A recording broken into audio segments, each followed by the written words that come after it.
어둠의 세상에 우리 예수님께서 빛으로 오셨습니다. 오늘 2부 예배 참여하신 모든 영락교회 성도님들, 또 우리 교회를 방문해서 오신 모든 분들, 또 여기저기서 병상에서 또 군문에서 해외에서 영상으로 함께하는 모든 이들에게 하나님의 은혜가 함께 하시기를 간절히 기원합니다.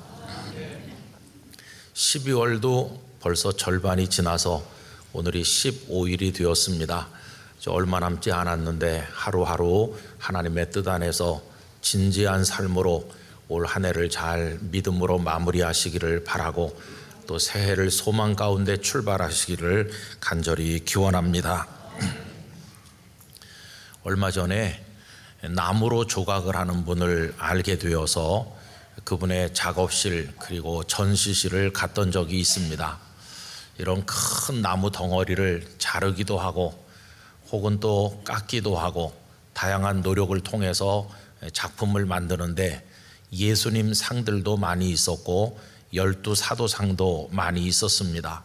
그런가 하면 굉장히 큰 최후의 만찬을 표현한 내용도 있었고요.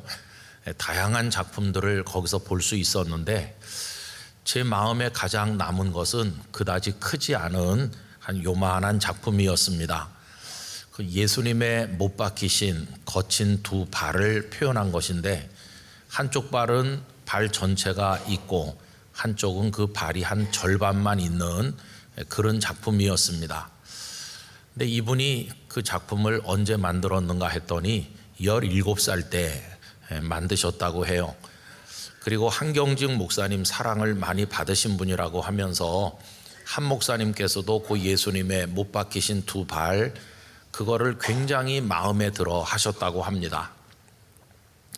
저는 그 작품들을 보면서 이런 나무 덩어리가 그 작품이 되어서 나오기까지 어떤 과정이 있었을까 생각을 해봤습니다. 아마 그 작가는 그 나무를 여러 번 잘랐겠죠. 그리고 망치로 내려치기도 하고 톱으로 가끔은 썰기도 하고, 그리고 끌로 수도 없이 수천 번 수만 번 깎아내기도 했을 겁니다. 말을 못해서 그렇지 그 나무가 얼마나 아팠을까, 얼마나 힘들었을까 하는 생각을 해보았습니다. 그런 고통을 겪고 또 겪다 보니까 어떤 모습을 이 세상에 드러내게 된 것입니다. 여러분, 모든 위대함이라고 하는 것은, 모든 아름다움이라고 하는 것은 즉흥적으로 금방 나타나지 않고 깎고 다듬는 많은 과정을 통해서 세상 앞에 그 모습을 드러낸다고 생각합니다. 저는 우리 예수님도 똑같으시다 생각을 합니다. 지난 주일에 나누었던 말씀을 다시 떠올려 보시면 하나님께서는 복음이 전달되는 최적기에 예수님을 세상에 보내셨다고 했습니다. 그때 갈라디아서 4장 4절 말씀을 읽어드린 바가 있지요. 때가 참에 하나님이 그 아들을 보내사 여자에게서 나게 하시고 율법 아래에 나게 하셨다. 때가 찼다고 했는데 그 때를 정하신 분은 하나님이시라고 했습니다. 복음이 전파되는 최적기, 그때는 어떤 때였는가 하면 지난주에 드렸던 말씀을 다시 반복을 해보면 세계 언어라고 할 수 있는 헬라어가 있어서 복음 전파에 좋은 수단이 되었고, 모든 길은 로마로 통한다는 말처럼 발달된 육상 해상 교통로가 있어서 복음 전도자들이 빠르게 왕래할 수 있었고, 또 팍스 로마나 로마의 평화가 구축되어 있어서 그 여행자들이 안전하게 복음을 가지고 오갈 수가 있었고, 디아스포라 흩어진 유대인들이 로마 제국 여러 곳에 살고 있었기 때문에 이방 사람들이 하나님에 대한 전 이해를 가지게 되어서 복음이 전파되었을 때 그 복음을 이해하는 데 도움이 되었으리라 하는 말씀을 드린 바가 있습니다. 그래서 그 때가 찼다고 할 때 복음이 전파되기에 가장 좋은 조건들, 그 모든 것이 갖추어졌을 때 하나님께서 예수님을 우리들에게 보내셨다는 겁니다. 자, 그런데 여러분, 복음이 전파되는 데는 그때가 최적기였는지 모르겠지만은 예수님 그분에게는 그때가 아주 어렵고 힘든 최악의 때였다, 이렇게 생각할 수 있다는 겁니다. 예수님에게는 견딜 수 없는 힘든 때였습니다. 그것을 보여주는 상징적 말씀이 오늘 읽은 본문 가운데서 1절 앞부분이라고 생각합니다. 2장 1절 앞부분을 보십시오. 헤롯 왕 때에 예수께서 유대 베들레헴에서 나시매 라고 되어 있지 않아요? 바로 여기 요 짧은 구절 속에 예수님께서 이 땅에 탄생하신 그 시대가 어떤 시대였는가, 그 공간이 어떤 공간이었는가, 예수님의 탄생 시공을 우리들에게 보여주고 있습니다. 여러분, 예수님께서는 어떤 때 나셨나? 헤롯 왕 때에 나셨다 하는 겁니다. 여기 등장하는 헤롯은 로마의 도움을 받아서 그 지역을 장악했던, 그래서 로마로부터 왕으로 인정받은 사람이죠. 그는 로마에 충성했습니다. 그러면서 얼마나 잔인하고 포악한 사람이었는지 역사가 그 모든 것을 증언해주고 있습니다. 그는 무려 10명의 아내를 얻었는데 그 궁중에서 온갖 음모와 암투가 심하다 보니까 이 헤롯은 시간이 지나면 지날수록 의심이 많은 사람이 되었고 잔혹하기 이를 데 없는 사람이 되어갔습니다. 헤롯의 잔인함을 보여주는 상징적인 사건이 있는데 10명의 아내 중에서 가장 사랑했던 여인은 마리암네 1세 왕비였는데 이 헤롯은 마리암네 1세 자기 아내를 죽이고 그리고 그녀가 낳은 두 아들까지 죽일 정도로 잔혹했습니다. 여러분, 그래서 그 당시 로마에는 헤롯의 아들로 태어나느니 차라리 돼지로 태어나는 게 더 낫다 하는 말이 떠돌 정도였다고 합니다. 그런 잔인한 사람에게 유대인의 왕으로 나시니가 어디 계시느냐고 동방의 박사들이 찾아왔을 때 베들레헴의 갓난아기 모두를 죽이라고 하는 것 정도는 아무런 일도 아니었을 것입니다. 워낙 포악한 자기 처자식까지 죽이는 사람이었기 때문이죠. 여러분, 그런 사람이 왕으로 다스리고 있는 그때가 예수님께서 나신 때였어요. 헤롯 왕 때라고 하는 요 규절은 다른 말로 환원한다면 칠흑같이 어두운 때, 희망이라고는 아무데도 보이지 않는 때, 모든 사람에게 고통만 다가오는 아주 어려운 때, 이렇게 바꿔서 생각할 수 있습니다. 예수님께서는 그런 때에 세상에 나신 것입니다. 또 그분의 공간은 어떠했냐 하면 유대 베들레헴에 나셨다라고 되어 있죠. 여러분, 그 유대라고 하는 손바닥만한 그 지역이 그때 어떤 상태에 있었나요? 아까 말씀드린 악하기 이를 데 없는 잔인한 헤롯 같은 사람이 통치하던 유대 형편이 어땠겠습니까?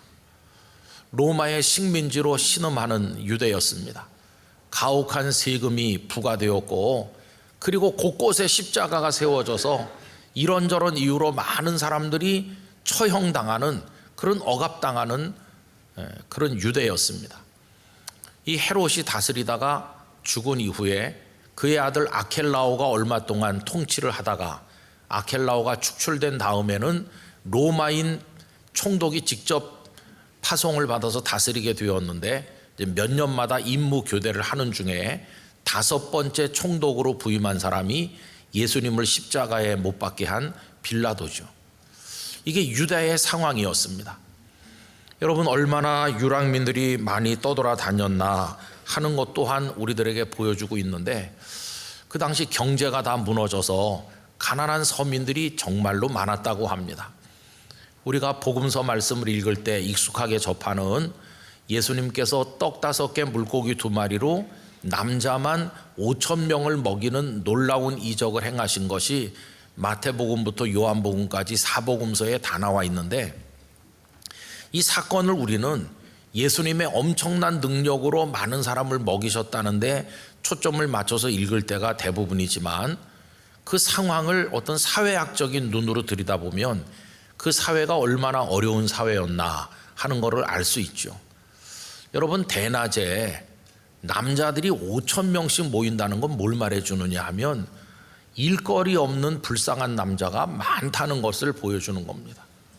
모두에게 일거리가 있어서 바쁘게 일해야 된다고 그러면 그런 많은 사람이 모일 수가 없었을 텐데 할 일이 없이 빈둥거려야 되는 일감 없는 사람들이 많았다는 것이고, 또 그들은 어린아이가 내놓은 그 작은 도시락에서 시작된 주님의 능력으로 떡과 생선을 먹었지 자기들이 스스로 도시락을 준비할 수 없을 정도로 그들 모두가 다 굶주리고 있었다는 것을 보여주는 것이죠.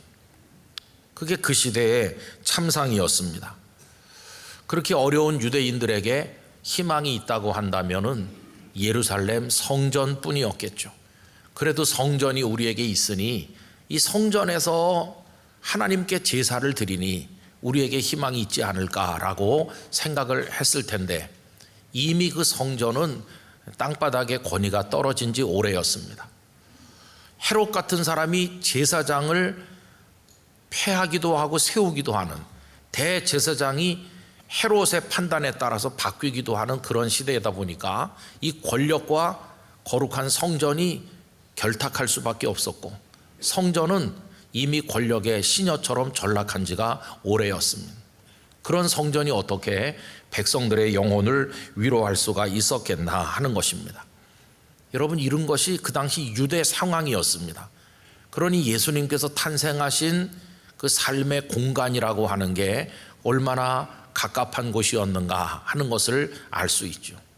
그래서 2장 1절에서 헤롯 왕 때에 유대 베들레헴에 나셨다, 이 한마디 문장만 가지고도 그 시대가 얼마나 어려운 시대며 그 상황이 얼마나 힘들었는가, 이걸 단적으로 들여다볼 수 있다는 겁니다. 이제 그런 곳에 우리 예수님이 탄생하셨어요.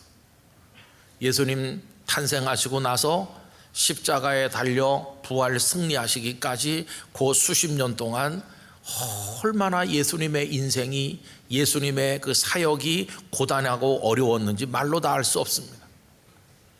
그 예수님의 그 몇십 년의 그 모습이 마치 앞에서 말씀드린 것처럼 한 조각가가 큰 나무 덩어리를 가져다가 사정없이 자르고 그리고 내리치고 그리고 깎아내는, 마치 그와 같은 과정이었다는 생각이 들었습니다. 예수님이 무수하게 망치질 당하시고 톱질 당하시고 정으로 쪼아냄을 당하시고 끌질 당하시는 것처럼 예수님의 삶은 그토록 고단했다는 겁니다. 우선 탄생하실 때 예수님은 잘 준비된 궁궐이나 부잣집에서 호화롭게 탄생하신 게 아니고 마국간에 나셨습니다. 찬바람 쌩쌩 불어오는 마국간에 아기를 낳는 사람이 요즘에 있을까요? 주님은 그런 곳에서 탄생하셨어요. 신분도 낮게 오셨어요. 예수님의 양부는 그 요셉이었고 요셉의 직업은 목수였는데 여러 자료들에 의하면 목수는 목자나 함께 그리고 또 무두질하는 가죽을 가공하는 사람들 혹은 이런 몇몇 직업과 함께 유대 사회에서 가장 하층민으로 분류되었습니다. 예수님은 그런 낮은 신분으로 그것도 마국간에서 나셨죠. 뿐만 아니라 예수님께서는 헤롯이 유대인의 왕으로 태어난 사람이 어디 있느냐는 그 질문을 받고 베들레헴의 갓난 아이들을 모두 죽이려고 했기 때문에 애굽으로 피신을 가셔야만 했어요. 잘 닦여진 도로를 따라 쿠션 좋은 승용차를 타시고 가신 게 아닙니다. 그 먼 길을 그 어머니가 안고 보나마나 나귀 같은 것을 타고 흔들거리면서 가셨을 텐데 얼마나 예수님은 갓난아기 때부터 고통받으셨나. 그리고 그 요셉과 마리아는 언어가 통하지 않고 생활 기반이 전혀 없었던 애굽에 내려가서 무수한 고통을 겪었으리라 하는 것을 우리가 짐작해 볼 수 있습니다. 그리고 그 헤롯의 아들 아켈라오가 죽었다고 하는 소식을 듣고 다시 돌아와서 이제 나사렛으로 정착하시게 되는데, 여러분, 예수님을 기다리는 삶은 안락한 삶이 아니었습니다. 아까도 말씀드린 것처럼 목수의 아들이었고 아마 예수님 자신도 목수의 일을 하셨을 것입니다. 그리고 그 가난한 동네 나사렛이 보장해 줄 수 있는 삶이라고 하는 것은 가난한 서민의 삶 그 이상도 아니었겠죠. 예수님 남루하셨고 볼품 없어 보였습니다. 예수님께서 사람들 앞에 당신을 드러냈을 때 사람들은 예수님을 하찮게 생각했는데 예수님의 모습이 그러하였기 때문입니다. 이에 관해서 이사야 53장 2절은 이렇게 기록했습니다. 그는 주 앞에서 자라나기를 연한 순 같고 마른 땅에서 나온 뿌리 같아서 고운 모양도 없고 풍채도 없은즉 우리가 보기에 흠모할 만한 아름다운 것이 없도다. 여러분, 예수님은 고운 모양도 없고 풍채도 없으시다. 좋은 옷을 입으신 것도 아니고 목수의 작업복 차림으로 아마 사람들 앞에 나타나지 않았을까. 그게 예수님의 고통의 삶이었습니다.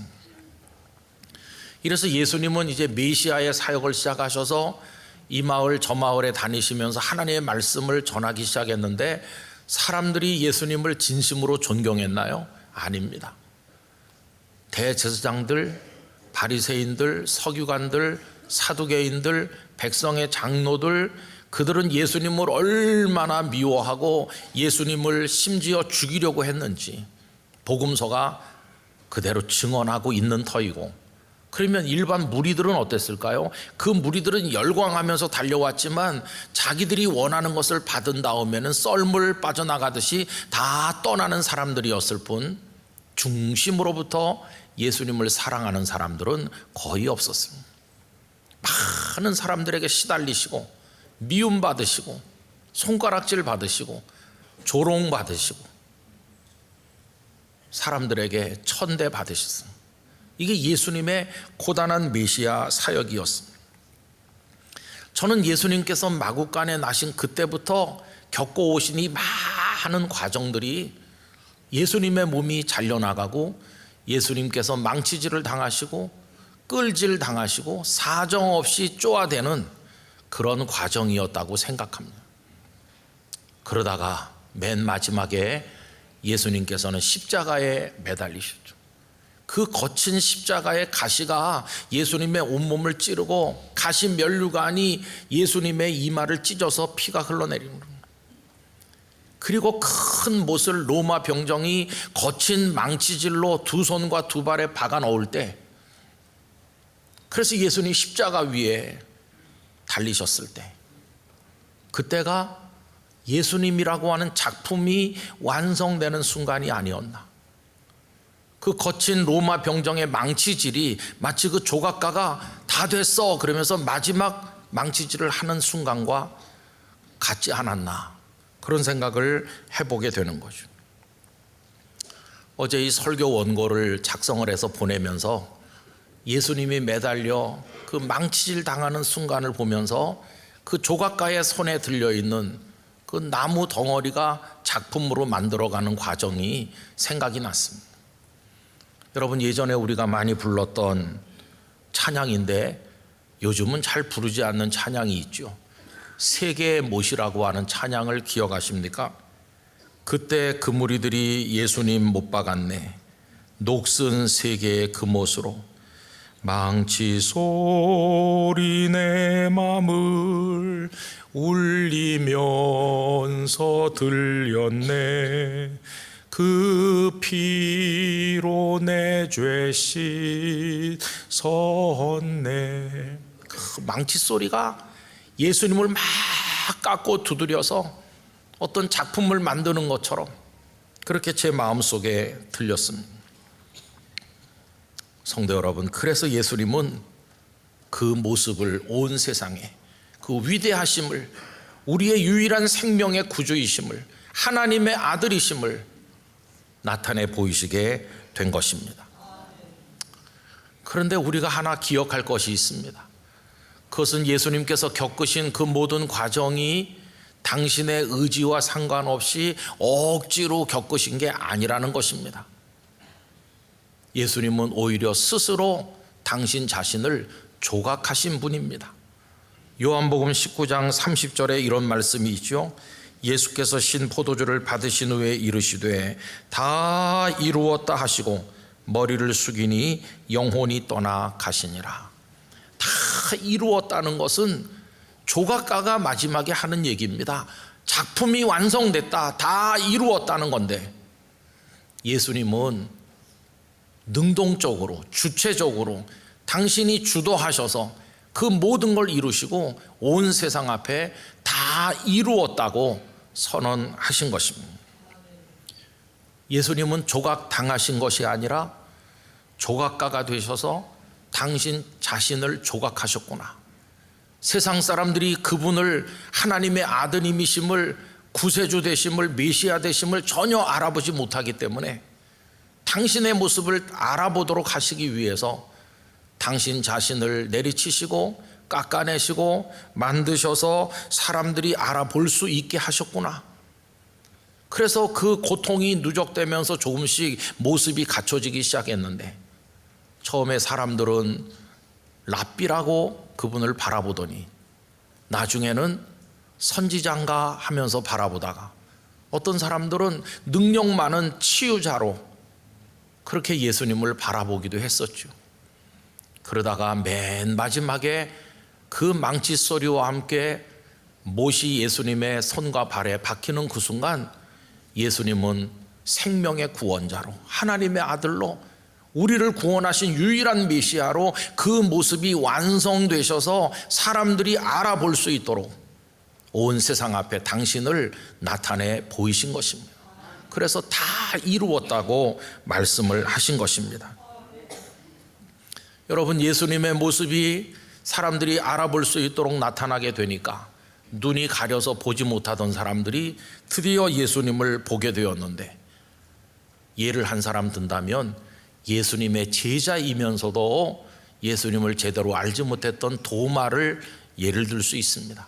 그런 예수님께서 부활하셨지만 그걸 믿지 못했었는데, 부활하신 주님을 만나본 다음에 주님을 뭐라고 고백했습니까? 요한복음 20장 27절 28절입니다. 도마에게 이르시되 내 손가락을 이리 내밀어 내 손을 보고 내 손을 내밀어 내 옆구리에 넣어보라. 그리하여 믿음 없는 자가 되지 말고 믿는 자가 되라. 그 다음은 함께 읽겠습니다. 도마가 대답하여 이르되 나의 주님이시요 나의 하나님이시니이다. 아멘.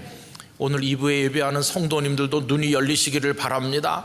그래서 나의 주님, 나의 하나님이시라고 고백할 수 있게 되기를 원합니다.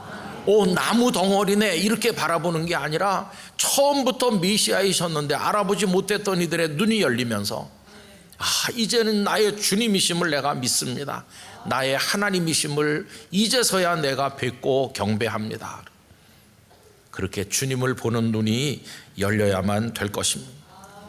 성경은 남루한 어떤 모습으로 등장하셔서 사람들이 그분을 알아보지 못했던 처음 이야기로부터 시작을 해서 그 모습이 완성된 다음에 만왕의 왕이시고 만주의 주이심을 노래하고 있지 않습니까? 빌립보서 2장 9절 이하를 보면 이렇습니다. 이러므로 하나님이 그를 지극히 높여 모든 이름 위에 뛰어난 이름을 주사 하늘에 있는 자들과 땅에 있는 자들과 땅 아래에 있는 자들로 모든 무릎을 예수의 이름에 꿇게 하시고 모든 입으로 예수 그리스도를 주라 시인하여 하나님 아버지께 영광을 돌리게 하셨느니라. 여러분, 예수님의 삶은 그런 삶이었습니다. 잘려나가셨고 또 깎이셨고 또 망치질 당하셨고, 아니 그분 스스로가 당신을 그렇게 조각하셔서 봐라 내가 너희들의 구원자가 아니냐 이렇게 나타내 보이신 삶이었다고 할 수 있습니다. 이 예수님의 삶을 보면서 오늘 우리가 나눌 묵상은 무엇일까요? 예수님께서 헤롯 왕 때 유대 베들레헴이라는 상황에 오신 것처럼 저는 오늘 우리도 헤롯 왕 때 유대에 살고 있는 사람들과 다를 바가 없다고 생각합니다. 여러분, 이 지구촌은 헤롯 왕 때와 같아요. 존경과 사랑이라든지 양보와 배려라든지 신뢰와 의리라든지 겸손과 정직 같은 우리가 소중히 여기는 가치들이 땅바닥에 다 떨어졌습니다. 어느 나라나 다 마찬가지입니다. 아담과 하와가 선악을 알게 하는 나무 열매를 따먹었을 때 그래도 최소한 그들에게는 수치심이 있어서 무화과 나뭇잎으로 치마를 만들어 자기들의 치부를 가리려고 했지 않았습니까?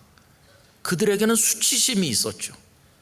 그런데 오늘 이 세상 사람들에게는 우리를 포함해서 그 수치심조차도 남아있지 않습니다. 오늘의 세상은 악을 행하는 사람들이 오히려 목소리가 더 크고 내가 어때서 이러면서 자기 합리화를 하는 세상에 살고 있으니 최소한의 수치심도 없는 세상이죠.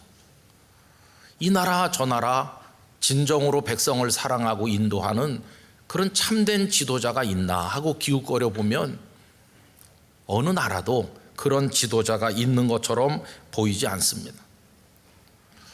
하나님의 창조 질서를 정면으로 위배하는 동성애를 비롯한 온갖 부끄러운 일들이 예전에는 몰래 숨어서 진행되더니 이제는 그게 무슨 대단한 문화생활이라도 되는 것처럼 백주에 드러내놓고 부끄러운 줄 모르고 그런 일들을 주장하고 있고 그걸 심지어는 법으로 만들려고까지 획책하고 있는 게 현실 아닙니까? 사회가 다 무너지고 있습니다. 스승을 존경하는 제자가 없어진 지는 이미 오래고 부모를 존중하는 자녀도 점점 줄어들고 있고 모든 사회가 무너지는 그런 시대에 오늘 우리가 사는 이 시대가 헤롯의 시대고 그 유대와 똑같구나 하는 생각을 하고 있습니다. 거기다 우리 대한민국은 분단의 고통 가운데 언제나 전쟁의 위협까지 받으며 살고 있습니다. 거기다 또 한 사람 한 사람을 들여다보면 얼마나 힘드세요. 질병이라고 하는 끌로 매일같이 깎이는 분들이 많아요. 가난이라고 하는 정에 쪼이는 분들도 많으세요. 거기다 온갖 실패와 좌절이라는 그 상실감 때문에 외로움 때문에 망칠 당하는 것처럼 만신창이가 된 그런 인생을 사는 분들도 얼마나 많은지. 그래서 예수님의 인생이 그랬던 것처럼 우리도 이 땅에 태어나서 살아가는 한평생이 계속 얻어맞고 잘려나가고 깎여나가는 그런 고통의 나날이구나 하는 생각을 하게 되었습니다. 그러면서 주님, 당신이 살아가신 그 삶이 오늘 우리에게 어떤 교훈을 주시나요? 우리에게 무슨 말씀을 하시는 겁니까? 이렇게 마음으로부터 질문할 때 주님은 이렇게 말씀하신다고 생각됩니다. 내가 잘려나가고 깎여나가고 쪼이고 망치질 당함으로 온 세상에 메시아임을 드러내는 것처럼 너희들도 그 고통을 겪어나가면서 너희야말로 참된 내 사람이라는 게 세상에 드러나게 될 것이다. 너희가 진정한 그리스도인 하나님의 자녀라고 하는 것이 세상에 보여지게 될 것이다. 지금 너희도 만들어져 가는 중이고 조각되고 있는 중이니 잘 참고 견뎌서 내가 다 이룬 것처럼 너희도 그리스도인의 삶을 이루라. 이렇게 말씀하신다고 생각되었습니다. 여러분, 지금 여기라고 하는 우리의 시공, 우리 인생을 에워싸고 있는 이 상황이 우리를 다듬고 우리를 끌질하고 우리를 잘라내고 해서 우리도 하나님의 사람의 모습으로 만들어져 나가게 될 줄로 믿습니다. 문제는 그걸 견뎌낼 수 있나, 그걸 참아낼 수 있나, 그것이 우리에게 문제이죠. 하나님께서 우리에게 힘을 주셔서 세월이 쌓이고 쌓이면서 우리 한 사람 한 사람이 더 그리스도인다운 그리스도인으로 제 모습을 가지기를 원하고 우리 교회가 더 교회다운 교회로 그 모습을 드러내어 세상의 아름다움과 위대함을 뽐낼 수 있는 그런 자리에까지 이르기를 간절히 소망합니다. 여러분, 영락교회는 편안한 가운데 쉽게 세워진 교회가 아닙니다. 1945년 광복 이후에 극심한 혼란기에 영락교회가 세워졌습니다. 79년 전입니다. 그리고 38도선을 목숨 걸고 넘은 많은 사람들이 모여서 눈물 뿌려서 이 교회가 구축되었습니다. 고난과 함께. 그리고 어깨로 돌짐을 져가지고 치마폭에 돌을 싸서 나름으로써 이 예배당을 건축했지만, 예배당을 짓고 불과 한 달여 만에 6.25 전쟁으로 인해서 이걸 다 두고 피난 갈 수밖에 없는 찢기는 아픔을 우리 성도들이 겪었습니다. 그 과정에서 김흥락 장로님 같은 순교자가 배출되기도 하였습니다. 휴전 이후에 다시 돌아왔지만 이미 우리나라는 다 폐허처럼 가난해졌고, 그 극심한 고통의 그 상황 속에서 한경직 목사님과 우리 선배들은 눈물로 기도하면서 그 가난한 사람들을 돕고 어려운 학생들을 가르치면서 오늘까지 영락교회를 이어내려왔습니다. 여러분, 영락교회가 영락교회가 된 것은 민족의 고난과 함께 우리도 잘려나가고 깎여나가고, 우리도 정으로 그리고 끌로 망치로 다듬어지는 과정을 겪으면서 오늘의 영락교회가 만들어져 온 것입니다. 그 과정에서 많은 성도들은 어려움에도 불구하고 호주머니를 털어서 더 어려운 사람들을 도왔고, 힘든데도 불구하고 나와서 헌신하고 봉사했으며 눈물을 뿌려가면서 하나님 앞에 기도하여, 그래서 오늘의 영락교회가 만들어져 가고 있는 중입니다. 여러분, 우리가 기억할 것은 예수님께서 탄생하신 것은 한순간에 이루어진 사건이었지만은 그 이후에 하나님의 아드님으로 메시아로 온 세상 앞에 다 이루었다고 선언하게 되기까지는 날마다 잘리고 깎이는 과정이었다는 사실을 우리가 기억해야만 된다는 것입니다. 여러분, 영락교회가 영락교회 되는 거, 우리가 성숙한 하나님의 사람 되는 건 한순간의 사건처럼 이루어지는 것이 아니라 우리의 호흡 있는 마지막 순간까지 계속 이어져 나가야 될 과정임을 기억하실 수 있기를 바랍니다. 이 긴 과정을 견뎌낼 수 있는 힘을 하나님께서 우리에게 주시기를 간절히 원하는 것입니다. 아직도 우리는 완성된 작품이 아닙니다. 영락교회 아직도 주님이 원하는 완성된 작품은 아닐 것입니다. 앞으로도 계속 우리들은 다듬어져야 되고, 그때마다 잘려나가는 아픔, 얻어맞는 고통, 그리고 끌질 당하는 통증이 따라올 텐데, 그걸 감수할 수 있는 인내와 또 우리 마음의 용기가 필요한 줄로 생각합니다. 여러분, 이때를 잘 통과하실 수 있기를 기원합니다. 유명한 소설가인 니코스 카잔차키스의 예수 다시 십자가에 못 박히다라는 작품이 있습니다. 오래전에 말씀드린 적이 있는데요, 거기 산으로 숨은 신자들에게 신부가 이런 얘기를 합니다. 사냥꾼들이 산에다가 그물을 쳤습니다. 많은 산비둘기들이 그 안에 걸려들었습니다. 그런데 사냥꾼들이 이 산비둘기를 금방 시장에 내다 팔지 않고 오히려 먹을 것을 많이 던져주면서 이 비둘기들이 살이 많이 찌기를 기다렸습니다. 어리석은 비둘기들은 그 그물 안에 갇혔지만 먹을 것이 계속 공급되니까 양껏 먹고 날마다 몸집이 커졌고 살이 통통 쪘습니다. 드디어 사냥꾼들은 이제는 값을 받을 수 있겠어, 이제는 시장에 내다 팔기로 마음을 정하고 한 마리씩 장에다가 옮기기 시작했습니다. 그들이 시장에 팔려 나가면 거기서 식탁에 튀겨진 요리가 돼서 올라올 텐데, 그들에게 마지막 날이 온 겁니다. 그런데 비둘기 한 마리 한 마리들을 빼내고 있을 때 그물 저쪽 구석에서 어떤 비둘기 한 마리가 있는 힘을 다해서 몸을 뒤틀더니 그 그물 사이로, 그물 코로 몸을 빼내서 하늘로 날아오르는 데 성공했습니다. 그 비둘기 한 마리는 자유를 얻고 살아남았습니다. 어떻게 다 그 그물 안에 갇혔는데 그 비둘기 한 마리는 몸을 빼내서 날아갈 수 있었나? 알고 보니 다른 비둘기들이 눈앞에 모이에 팔려서 그걸 있는 대로 먹고 살이 찌는 그 시간에 이 비둘기는 아무것도 먹지 아니하고 자기 몸을 점점 마르게, 점점 작게 만들어서 그 그물코 사이로 탈출하는 데 성공한 겁니다.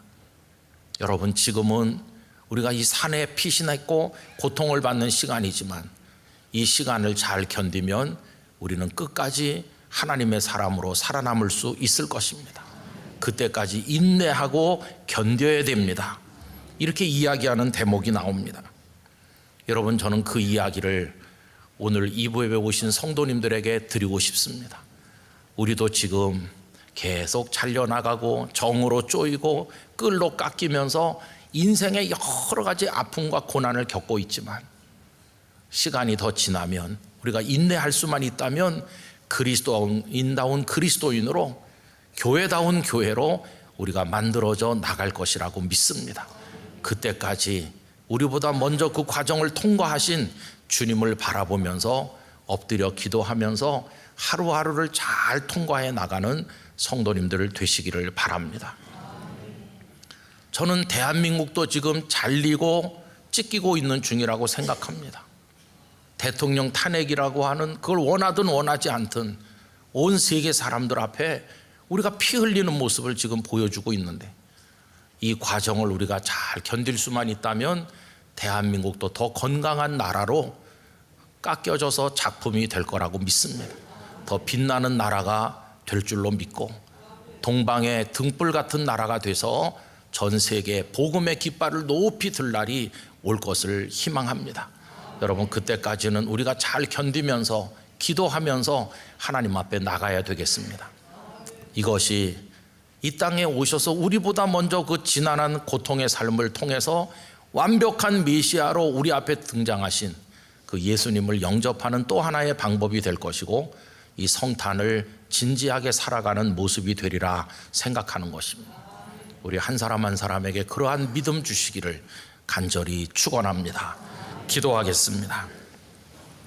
거룩하신 아버지 하나님, 주님 베들레헴 마구간에 탄생하신 이후로 십자가 위에서 다 이루었다고 선언하신 완벽한 하나님의 아들 구세주로 그 모습을 알리시기까지 얼마나 많은 고통의 시간들을 보내셨는지, 저희도 예수님의 뒤를 따라 성도다운 성도, 교회다운 교회로 조각되고 있음을 깨달으면서 그때까지 참고 인내하고 기도하며 전진해 나갈 수 있도록 하나님 저희에게 힘을 허락하여 주시옵소서.